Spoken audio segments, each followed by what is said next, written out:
here to wrap up my reading for the month of November, and it has been lots of reading here in the Book Like Whoa household. I read a lot because I am trying to read all the Goodreads Choice Award nominees for Mystery Thriller. That is going to be a whole separate video that you guys should be seeing this week, even though I am not yet done reading all of the books, but I'm close. So I'm not gonna really get into those books in huge detail. It did constitute a very high percentage of my reading, so we're just gonna have to do this dance together for figuring out how to talk about this. But I also spent a lot of time focusing on reading before the end of November because that is my cutoff for end of the year lists.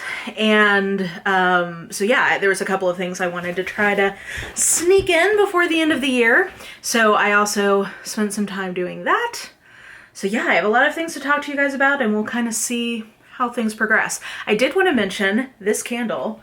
If you can see the kitty cat, who is blocked from being able to access the candle by a wall of books and is very disappointed about it. But I did want to mention that Novel Wicks sent me 2 candles just to see if I like them and to shout them out if I did.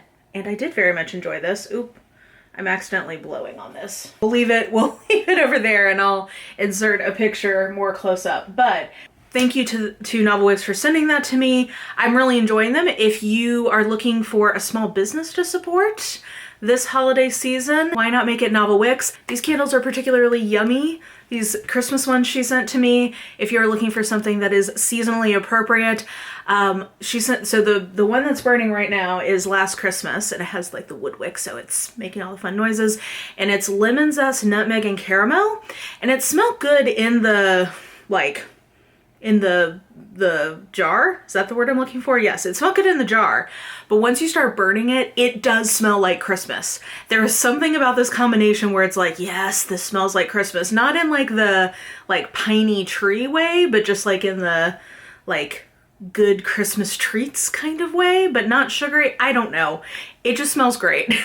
and it lasts a long time. I last burnt this a couple days ago, and this room still smelled like it. So that was great. And then I've also been burning on my candle burner this one called Rudolph. You want to preserve the beautiful glitter that's on top, that might be an option, but don't, tilt it while it's still wet, which is what I did, and therefore disrupted the glitter. But it smells delicious. It smells like apple cider, basically. It's called Apple Harvest. This smells like apple cider. It's great. So anyway, I just wanted to shout them out because this year in particular, I'm really focusing on trying to shop small. So love supporting a small bookish business. Their Black Friday stuff is over, but they have some like other things going on. So yeah, anyway, check them out if you're looking for bookish related candles, or in my case, if you were enjoying some Christmas candle ambiance, I definitely can recommend. So we've got the kitty trying to get at the candle. We've got the candle blocked off, and we've got like 3 gigantic piles of books. So I think that means we're ready to get into this. Okay, starting with some stats. I read 26 books in November, 19 of which were owned, like on my TBR, 7 of which were borrowed. I read a total of 10,166 pages. To wonder how that happened with me. I don't know. I have been reading a lot. So I guess I'm so book drunk at this point, I guess I have no perspective on how many pages I've actually read. 10,166 pages. Average book length, 391 pages. The average age of book I read was 14 years. Impressive considering how much 2023 release I read, but probably because I read a couple of classics. Average amount of time a book had been on my TBR was 1 year, and the average cost per book was $7.64. In terms of where I got books from, I got a lot from bookstores this month.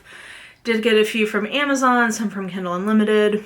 Yeah, more new bookstore this month than normal, probably because I had to like get my hands on books quickly, so that was part of it. And then almost every book I read this month was for some sort of project. Most of them were for a vlog, a few for projects, and then just 1 or 2 that were not in either of those buckets. Genre-wise, far and away what I read the most of was mystery. No surprise given that project that I was talking to you guys about, but I read a smattering of other genres as well.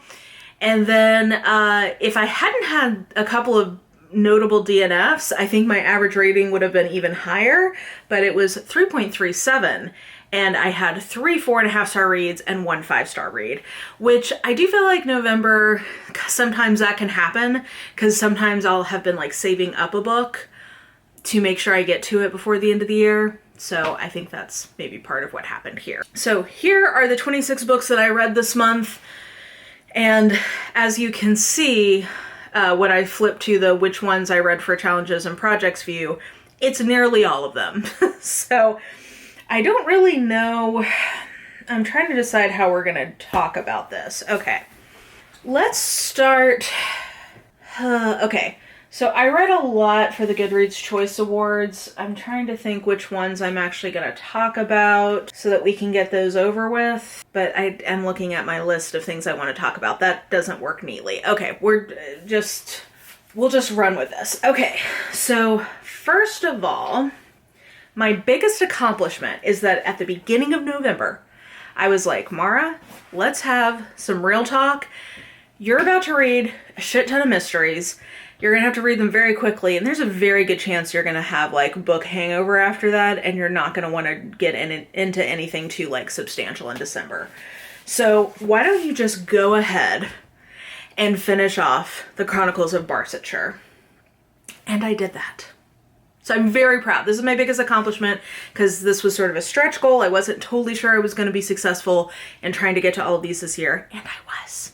So, I will say, so I gave Small House at Allington 3.5, The Last Chronicle of Barset 4, and I would definitely say The Small House at Allington is my least favorite in the overall series. That is probably because I don't like Lily Dale very much, and I don't really care about the two dudes that she's like in kind of a love triangle with, but then there's also like a lot of stuff of them in the city.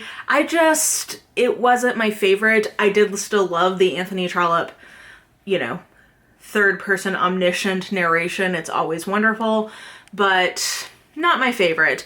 And then this, I do think is a very satisfying conclusion, and we kind of get all of the characters from the previous 5 books, kind of, not all of them, but a lot of them getting rounded back up and kind of seeing where they end up. And that felt very satisfying. My feeling as a whole for this series is that I personally prefer the first half of it over the second half. So my favorite is the second one, which is Barchester Towers, which I think is often considered to be sort of like the masterpiece, or it's like the most popular of the 6 books. And then I would say I probably like Dr. Thorne and the Warden about the same. Like, they're very strong 4 stars for me. Framley Parsonage feels like it's treading some of the same ground that Dr. Thorne tread, but not quite as well. This is my least favorite, and this does feel like a good wrap-up. So anyway, overall, if I was going to recommend one book from that series to read, it would be Barchester Towers. But I do think if you're looking for a classic Victorian literature series, I don't feel like there's a ton of those. So this is a good place to go, and this is super readable to modern sensibilities. Like, the writing is still very legible in a way that some older books become harder to read because it's like, I don't totally like the cadence and style of writing. It's just a little more formal or old-fashioned. This is definitely more mannered than most modern books would be, but I think you can definitely, like, these are very accessible. So I recommend this series for sure, and like I said, definitely my biggest achievement that I finally finished the series. So, very proud of that.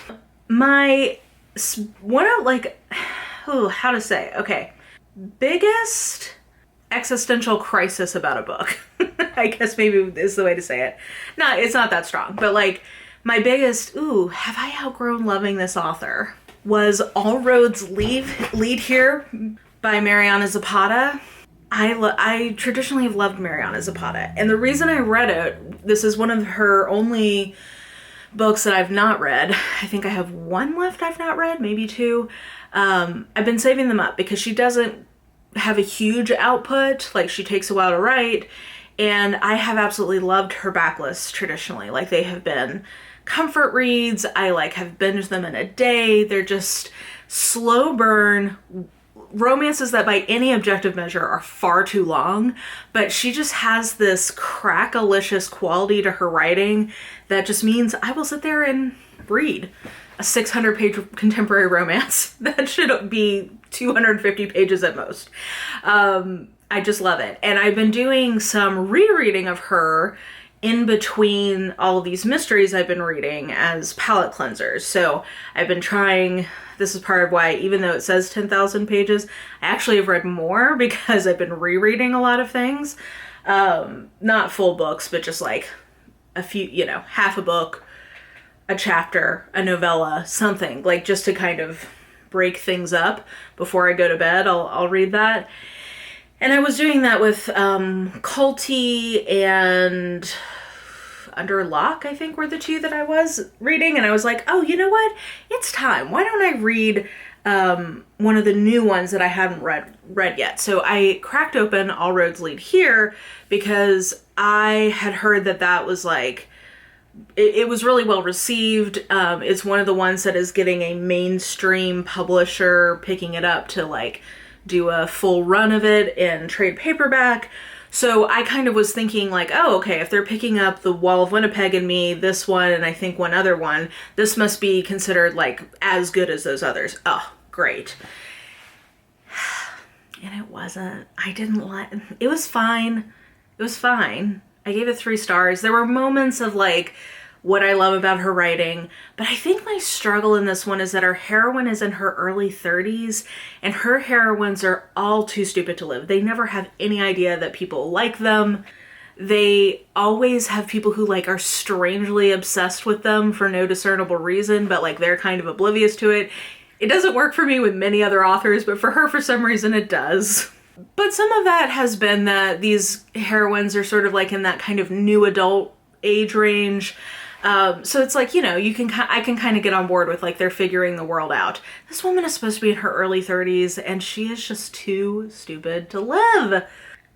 I did like the actual like connection between her and the hero once that happens, but like some of the complications made no sense to me. I don't know. It reminded me of sort of like a reverse plot of Wait For It, which is the sequel to The Wall of Winnipeg and Me, or like it's in the same universe. I guess they all are in the same universe, but it's got some of the same characters. It was kind of like gender swapped on that same plot type, but Wait For It is such a better book. So I don't know. This made me wonder, like, do I even like Mariana Zapata anymore? I don't know. I'm gonna give myself a little bit, and then I need to just finish her backlist, and then I'll have a full assessment. But I did see some people commenting on my Goodreads review saying like, oh, I thought it was just me. I love her, but this one was not it. So maybe this was just not a book that I liked from her, and I still will like more, but I'm worried. I'm a little bit worried now, guys. So yeah. So that was my like biggest surprise, I guess. And then we can talk about, am I gonna need these? I had so many books in physical form this month, realizing I don't need a lot of them that I pulled. Okay, I have a few books in like a surprising category that I wanted to mention from Goodreads choice ones. So I wanted to flag 2 books as not being mysteries. They're just general fiction. So just FYI, Homecoming and The Leftover Woman by Jean Kwok and Homecoming by Kate Morton. I would not categorize either of these as mystery, thriller, suspense, any of those. I would describe them as general fiction with some kind of suspense or mystery plot engine. So they don't really meaningfully read as genre to me. So just beware. Best writing for me this month, or like writing that I love, is All the Sinners Bleed by S.A. Cosby, which I think is a great example of literary mystery. Like, this is a serial killer book, but it has really high quality writing and actual things to say, and it can be done. You can have a genuine piece of genre fiction that has a high art quality to it. And this is a good example of that. The writing is amazing. Just recommend. And then, oh, okay. Biggest improvement from book 1 to book 2. I gave this book 4.5 stars, and maybe I might go back and give it 5. We'll see. But The Man Who Died Twice by Richard Osman. If you are a watcher of this channel, you will know that I read The Thursday Murder Club, I think last year, because it's Meg with Books' it's like one of her all-time favorite series, and I was reading some of her favorites.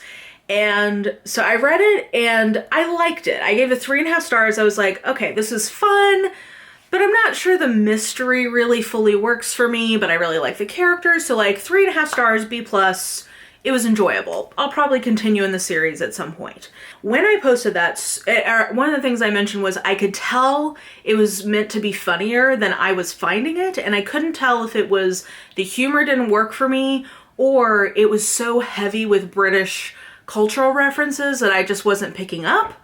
And I wondered if I listened to it in audio, if like the delivery would help me understand what the joke is meant to be. And so many people told me, oh my gosh, Mara, if you keep going, you absolutely have to listen to these in audio. So I am here to tell you, I have heard from some people who agree with me that the quality does really improve from book 1 to book 2, or that book 1 is just a lot of like character setup and then we actually start getting good plots in book 2. So I don't know if it was that I switched to audio. I don't know if the second book is just that much better.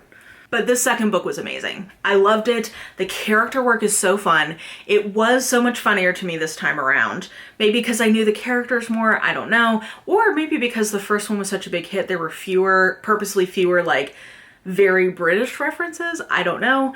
Or maybe it was the audiobook performance, because that was also great. Fiona Shaw is the narrator, and I believe that she's a very well-loved audiobook narrator. I'm not good at noticing that for the most part. Anyway, side note, just, yeah. The second book was amazing. I loved it. It's so funny and the plot is so good. And yet it also has all these like really poignant moments because all of these characters are in there, or not all, but many of these characters are in their 70s. And so like there's just a lot of like poignancy around the fact that like they are kind of in the last leg of their life and they have like these really beautiful reflections on that. And also Bogdan can get it. Who knew that the only book crush I would have this year would be in a mystery featuring 70-year-olds, but I'm all about this Bogdan life, even more so after The Bullet That Missed, which I also read this month, but I only gave that 4 stars because I think the plot wasn't quite as good, but Bogdan can get it. I'm obsessed with all these characters. I identify so much with Elizabeth, and you guys have warned me that the 4th book is going to break my heart. And based on some things that were said at the very end of the 3rd book, I have an idea of what's gonna happen, and I am already so upset. I'm gonna read that probably tomorrow or tonight. I might get started on it. It's an audiobook, so, you know, whenever I'm next sewing or knitting or whatever, I'll get that going. But yeah. Biggest improvement from book 1 to book 2 goes to The Man Who Died Twice, and I'm bracing myself to just be absolutely devastated in this 4th book. So then, I think that's everything, right? Okay, yeah. Moving on to most recommend, least recommend, most favorite, least favorite. Most recommend, I'm just going to refer you, I'm going to say really Freedom is a Constant Struggle by Angela C. Davis, as well as On Palestine by Ilan Pepe and Noam Chomsky, but I will refer you to the recommendation video I made talking about what those books are about. That is my most recommended. But least recommended, I'm going to say, this is hard, guys. What is going to be my least recommended? I guess I would say, I'm gonna say Good Girl, Bad Girl, or Good Bad Girl by Alice Feeney. I want you to know this is not my least favorite book I've read for this Goodreads Choice Word project, okay? We're gonna talk about that in a second. But I'll just pick it because it is such a twist, like trying to fool you with a twist book. And if you have similar reading taste to me for this kind of book, I just don't recommend this book to you. It's not bad. I don't like her writing style, but I know many other people do. It's just not for me. Really wants to get at this candle. See, he smells how good it is, and he wants over. It's just not for me. If you also are somebody who doesn't love a domestic suspense, if you don't love the like twist that's trying to make you have the experience of like, oh my gosh, I was totally fooled and I had no idea this is where this was going, and like dun dun dun. If you do not enjoy like the anticipation of a twist as the main entertainment factor in a mystery thriller, then I don't recommend this to you. So that is my caveat on the least recommended. Then most favorite, aside from The Man Who Died Twice, I think I would probably put it as a tie. Bright Young Women and Written in the Stars.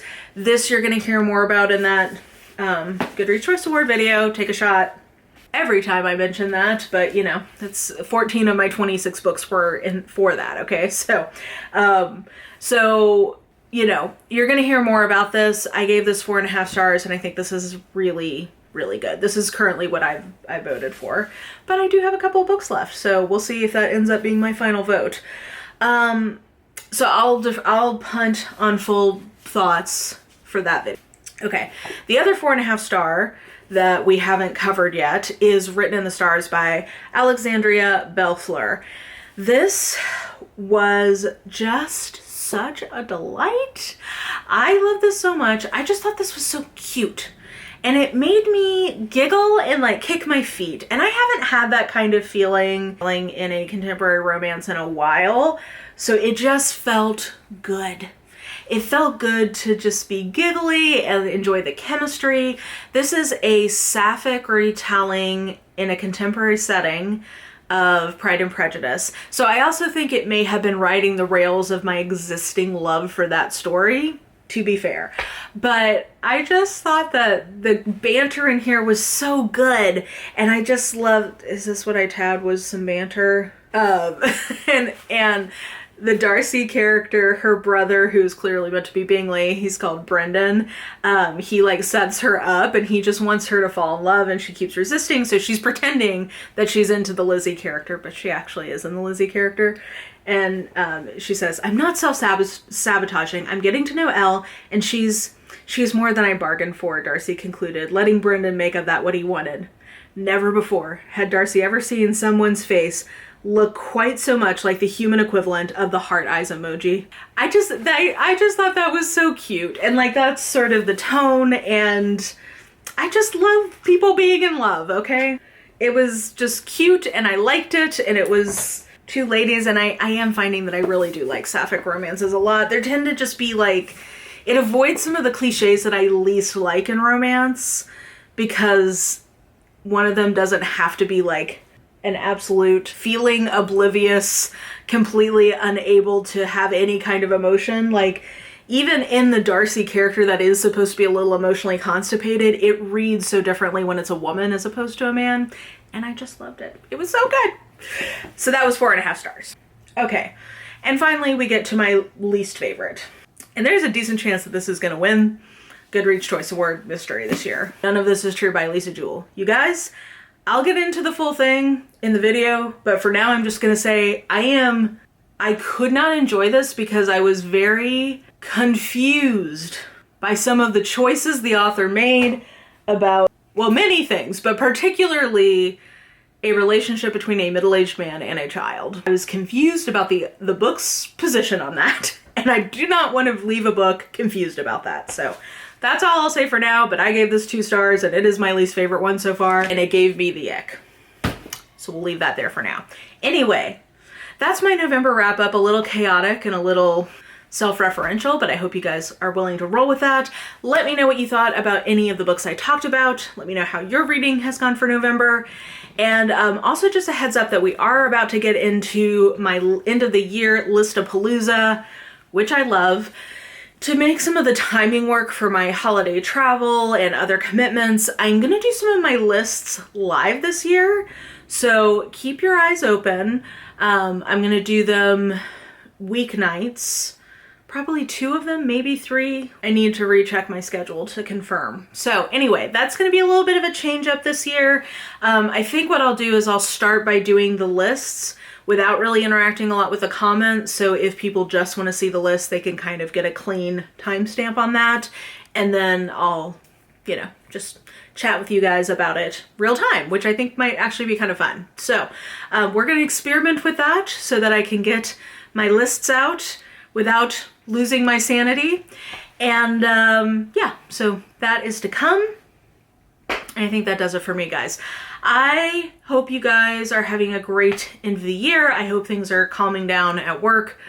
For those of you, at least here in the US, usually things start to ramp down, at least by the middle of December. But yeah, I'm rambling. What am I trying to say? I'm trying to say goodbye to you. If you enjoyed this video, please like, subscribe, follow me on the social medias. If you are so inclined, I have all that information listed in the description box below. And I think that will do it. I hope you're having an absolutely lovely day today, and I will just talk to you soon.